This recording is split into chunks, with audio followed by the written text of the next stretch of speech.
Follow up में हमारा बहुत प्यारे बच्चे हैं और बहुत अच्छे पेरेंट हमारे साथ शिवपुरी से जुड़े हैं और बड़ा अच्छा लग रहा था कि वो अपनी बातें शेयर कर रहे थे, कैसा एक्सपीरियंस रहा उनका ट्रीटमेंट का और घर जाके लोगों ने कैसे बातें करी। तो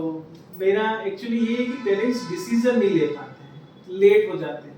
मैं वही जानना चाह रहा था कि कैसा कुछ रहा पूरा एक्सपीरियंस। आप दिसंबर में मेरे पास पहले आए थे, मैं थोड़ा टाइम बीच में रह गया, फिर बीच में बच्चों के स्कूल वगैरह की वजह से रह गया फिर, लेकिन जब कंटिन्यूस मैंने आपसे कराया तो एक मुझे भी सेटिस्फैक्शन था और पूरा प्रॉपर अगर जो चीज़ हमको अवेयर ही नहीं थी कि भाई ऐसे बच्चों की भी इतनी सारी प्रॉब्लम्स होती हैं और मिल्क टीथ की होती है सबसे बड़ी बात,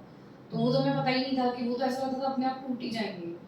लेकिन अब वो नहीं, तो वो आपने पूरा मतलब पूरा 1 मंथ आपने इतना एक महीना हमने जो उसका ऊपर का दांत नहीं आ रहा था ना, उसको पूरा 4 ब्रैकेट लगा के 2x4 अप्लाई बोलते हैं, तो कितना फास्ट 1 महीने में पूरा रिजल्ट मिल चुका था। रिजल्ट मतलब सामने तब रिजल्ट भी मिल गया, ये नहीं कि मतलब मुझे और आप गर्मी की छुट्टियों में इंदौर आए थे नानी के पास, है ना? तो वहां जाके लोगों का क्या एक्सपीरियंस? नहीं, सबने बोला देख के, मतलब सब लोग पूरे घर में भी सबने देखे तो सब सेटिस्फाइड थे कि नहीं कैसे ठीक थे, और जब अभी यहाँ से गए पूरा सही करा के तो फिर कैसे हो गए, एकदम प्रॉपर हो गए पूरे सिस्टमेटिक। तो मतलब मैंने वाकई में बहुत जगह रेकमेंड किया कि नहीं, मतलब किसी को भी जाना है तो बच्चों को दिखाना है तो आपके पास ही आए,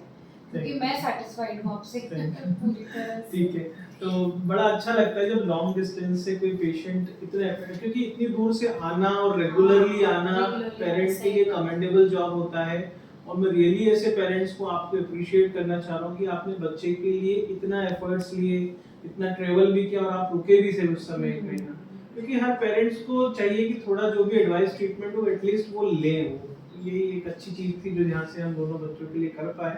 और हम भी तभी ट्रीटमेंट अच्छा कर पाते हैं जब पेरेंट्स उसको पैलिएटिवली लेते हैं, क्योंकि बातें बताना और ट्रीटमेंट करवाना और फिर ट्रीटमेंट के बाद फॉलो अप में आएगा, फॉलो अप में भी टाइमली आए हो। जैसा कि मैंने बोला था, जब भी इंदौर आ रहे हो आप एक बार आके यहाँ पे दिखा के जाना है, तो वो बड़ा सही रहता है, उसमें फॉलो अप में भी रहता है बच्चा और क्या दिक्कतें कैसी गई। और एक ट्रस्ट की बात हो जाती है, डॉक्टर इतने टाइम जैसे मैंने ट्रीटमेंट कराया, मुझे आपकी तरफ से जैसे बच्चों को कोई कंप्लेंट्स नहीं है बात तक, और सामने हमको रिजल्ट दिख रहे हैं ना, ये तो खुद ही देख रहे हैं सामने कि उसके टीथ कैसे प्रॉपर हो गए, सब सही हो गया, तो वो एक ट्रस्ट भी आ जाता है। फिर ऐसा लगता है कि नहीं, मतलब अपने को प्रॉपर जब इतना अपन ने दिखाया, इतना ट्रीटमेंट करा, तो उसको छोड़ना नहीं है। आपने पहले भी नहीं दिखाया था बच्चों को? पहले दिखाया था मैंने, शिवपुरी में भी दिखाया, यहाँ भी दिखाया इंदौर में, तो सबने बोला कि मिल्क टीथ है वो अपने आप टूट जाएंगे, तो अब जो चीज़ें आपने बताई वो मुझे और डॉक्टर ने बताई भी नहीं, तो वो ये था कि भाई फिर आपने ट्रीटमेंट प्रॉपर किया, अभी सब चीज़ें मतलब शुरू से मैं आई आपके पास में, तो इनिशियली तो अपने को 3 दिन में इसका रिजल्ट दिख गया था, वो जो इसका ऊपर जो दांत शिफ्ट हुआ था, बेसिकली चोट लगी थी इससे पहले। वो दांत फॉलिकल जो बच्चे की मतलब दांत की जो थैली होती है वो ऊपर शिफ्ट या रोटेट हो गई थी, तो उसको हमने बाहर आने के लिए जगह दी थी, और इस बीच में आपका वो दांत आ भी गया था, और फिर उसको प्रॉपर अलाइन करके हमने लेटरल इंसाइजर के लिए जगह बना दी है। तो अब नेक्स्ट के आप सब दांत एक के बाद आते जाएंगे, ये बहुत सिंपल तरीके से इसको ग्रोथ गाइडेंस बोलते हैं। तो कोई भी चीज़ आ रही है सिस्टमेटिकली, हम घर में भी कोई सामान अगर अनशिफ्ट करते हैं तो प्रॉपर्ली जगह पे रखते जाते हैं तो मैसअप नहीं होता। तो वैसे ही दांत अगर आते जाएंगे अपनी जगह पे आते जाएंगे, या नहीं आ रहे हैं तो उसको छोटा सा ट्रीटमेंट दे के जगह पे ले आओ, तो बाकी दांत अपने व्यवस्थित जगह पे आ जाते हैं। आप बहुत डरी हुई थी, है ना?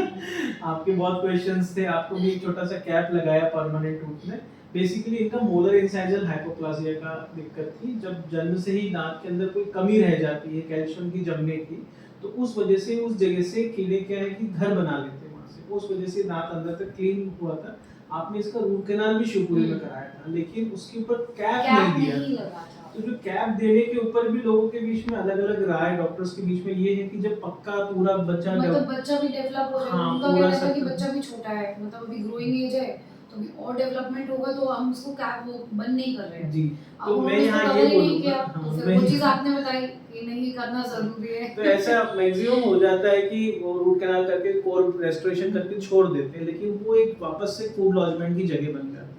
तो हमने इसको परमानेंट क्राउन नहीं दिया है, हमने सेमी परमानेंट रेस्टोरेशन दिया है, जो कि बच्चों के लिए प्री फॉर्म क्राउन्स आते हैं, रेडीमेड क्राउन्स आते हैं, उसकी साइज का हमने लिया और उसे फिक्स कर दिया। ये क्या करें, छोटा सा हमारा उसको पार्सल करके रखेगा, अंदर खाना भी नहीं जाएगा, अंदर इन्फेक्शन भी नहीं होगा, और जो रूट कैनाल डॉक्टर साहब ने करी है उसको वापस से रीइन्फेक्ट भी नहीं करेगा। तो जब बच्चा अपना अच्छा ग्रोथ कर जाएगा तो फिर हम इसको टूथ कलर क्राउन से रिप्लेस कर देंगे। तो ये हमारे लिए छोटा सा एक मैसेज और यहाँ से हमने आपको समझाया था, दिया था, उसको आपने एक्सेप्ट किया।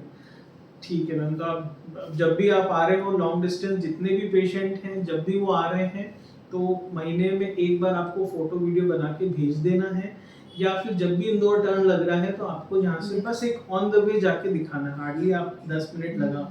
उनको देखने में, है ना। तो बहुत बहुत शुभकामनाएं दोनों को, अच्छे से पढ़ाई करो, ब्रशिंग अच्छे से करो और फ्लॉसिंग पे ध्यान दो, और बाकी सभी क्लासमेट्स को ब्रशिंग और फ्लॉसिंग के बारे में सिखाओ, ठीक है। जय श्री कृष्ण।